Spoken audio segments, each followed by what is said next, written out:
ইতিহাসে প্রথমবারের মতো ইন্টার মায়ামিকে লিগ শিরোপা জয়ের স্বাদ এনে দিতে এখনও লিওনেল মেসিকে পাড়ি দিতে হবে দীর্ঘ পথ।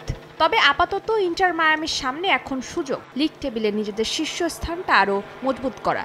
মন্ট্রিয়লের বিপক্ষে এই ম্যাচটা হারলে কঠিন চ্যালেঞ্জের মুখে পড়তে হবে লিওনেল মেসিদের। দ্বিতীয় স্থানে থাকা সিনসিনাটি এক ম্যাচ কম খেলে 21 পয়েন্ট নিয়ে নিঃশ্বাস ফেলছে মায়ামির ঘাড়ে।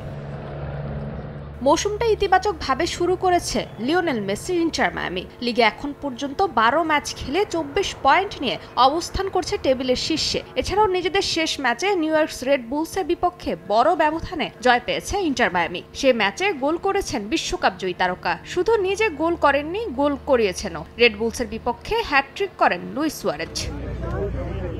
অবশ্য মন্ট্রিয়লের বিপক্ষে খুব একটা শোকস্মৃতি নেই মায়ামির। দু দলের মুখোমুখি দেখায় পরিসংখ্যান কথা বলছে মন্ট্রিয়লের পক্ষে। শেষ 5 দেখায় 4 ম্যাচেই জয় তুলে নিয়েছে কানাডার ক্লাবটি। অন্যদিকে মাত্র 1 ম্যাচে জয় পেয়েছে মায়ামি। তাই মন্ট্রিয়লের বিপক্ষে জয় তুলে নিতে মুখিয়ে আছে তাতা মার্তিনো শিষ্যরা।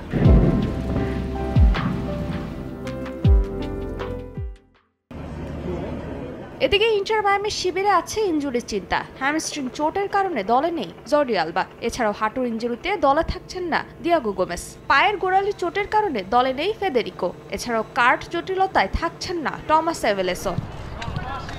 এ ম্যাচেও লিওনেল মেসির দিকেই থাকবে সবার নজর। ইনজুরি থেকে ফিরে একাই টেনে নিচ্ছেন দলকে।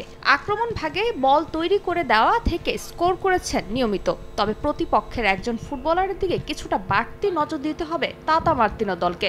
গেল মৌসুমে মায়ামিতে খেলে 12 গোল করা ভেনেজুয়েলার স্ট্রাইকার জোসেফ মার্টিনেজ এখন খেলছেন মন্ট্রিয়লের হয়ে। নিজেদের মাঠে খেলা হওয়ায় সমর্থনও পাবে কানাডিয়ান ক্লাবটি। ফারজানা জাহান প্রিয়া, সময় সংবাদ।